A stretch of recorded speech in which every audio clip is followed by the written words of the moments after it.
السلام علیکم ګران اوریدونکو زه یم غلام اکبر مروت. موږ راغلي یو ډسټرکټ هډ کوارټر هسپتال لکه مروت ته. دلته موږ د ډاکټر اسوسییشن د سنټرل کونسل ممبر د وای ډي اے یو اکټیو ممبر ډاکټر اظهر صاحب سره به خبرې کوو د ډاکټر اسوسییشن چې کومې مسلې دي هغې حوالې سره. ډاکټر صاحب اول تاسو خپله لنډه پیژندګلوره سره وکړئ،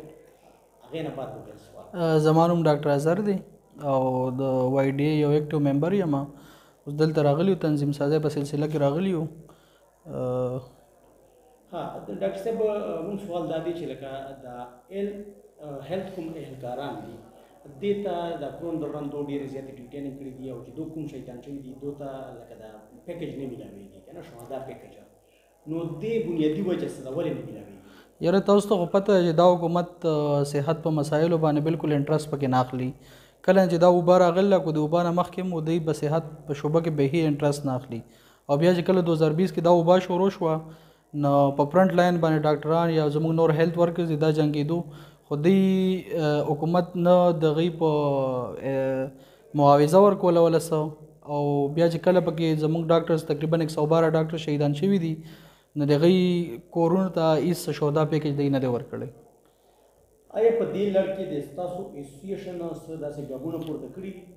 یاره زموږ اسوسییشن وای ډی چې ده نو هغه عمر له د ډاکټر دپاره جنګېدلې ده، کو هغه په هره سطح ډاکټر دی، کو هغه پروفیسر دی، اسسټنټ پروفیسر دی، زموږ ټیموز دي یا زموږ هاوس آفیسرز دي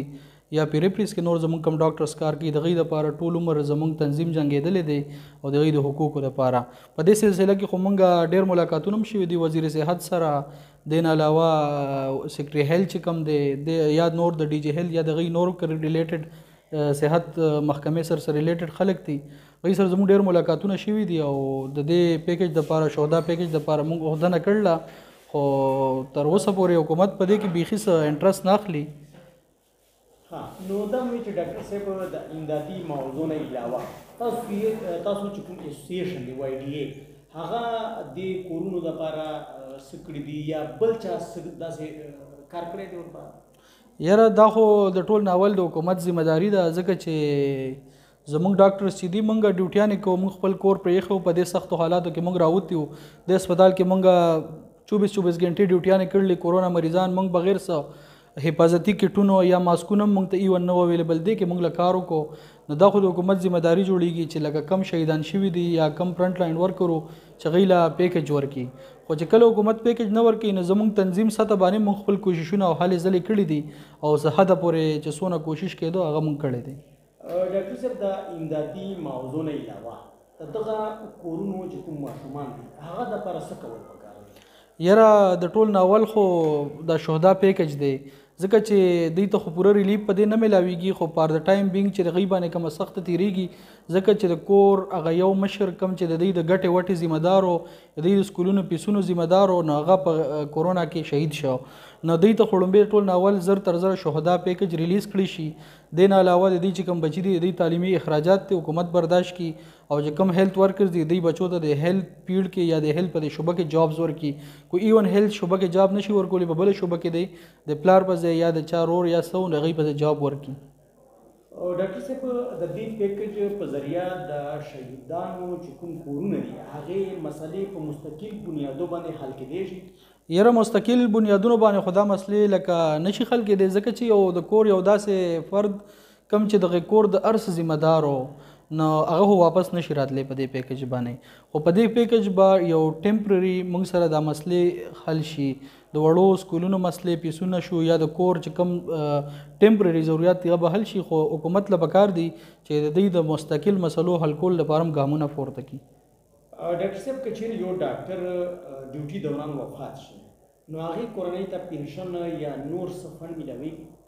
یاره تا خو ما د انټرویو په سر کې مو وی چې دا ګورنمنټ چې کله نه راغلی دی دوی زموږ نه خپل بنیادي حقونه اخیستي دي، د پنشن او فنډ خو تقریبا چې په هر ویلفیر سټیټ چې کم دی هغې کې د ګورنمنټ ذمه داري چې لکه کم د هغوی خپل خلک په هر شوبه کې چې غیله پند او پنشن ورکوي نو دوی خو تقریبا چې کله دا ګورنمنټ راغلی دی دوی زمونږ جابونه ختم کړي دي 6 میاشتو کنټریکټ جاب 3 میاشتو کنټریکټ جاب تقریبا دا جابونه موږ له راکوي پند پنشن بیخي دوی ختم کړی دی نو د حکومت نه زموږ دا مطالبه هم ده چې زر تر زر دوی موږ له مستقل بنیاد باندې جابونه هم راکړي او دې سره سره زموږ پند او پنشن هم بحال کړی شي. تاسو دغه شهدا پیکج یا د کوم چې کوم تاسو مطالبې دي دین علاوه نور څه تاسو مطالبې شته دي حکومت نه د حکومت نه د شهدا پیکج نه علاوه هم زموږ دغه مطالبه ده چې یو خو زموږ د جابز غټې مسلې دي جاب سکیورټي نشته دی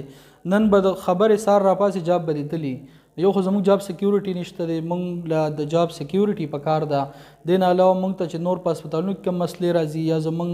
د عوامو ته څه مسلې راځي دا حکومت له پکار چې حل کړي او کوم چې زموږ فرنٹ لاین ورکرز دي اوس هم په کووډ کې هغوی فرنٹ لاین باندې ډیوټي کوي نو حکومت له پکار دي چې د هغوی له الاونسز ورکړي. ټیک سر ډاکټر صاحب ډېره مهرباني تاسو ډېرې ښې خبرې وکړلې او چې تاسو کوم خپل مسایل دي د هیلث حوالې سره د هیلث اهلکارانو حوالې سره دې حوالې سره دې موږ اورېدونکي چې دي هغه دې نه خبر کړل موږ ته ډېره شکریه ادا کړو نو راځئ اورېدونکو سټوډیو طرف ته واپس ځو ډېره مهرباني ډېره مهرباني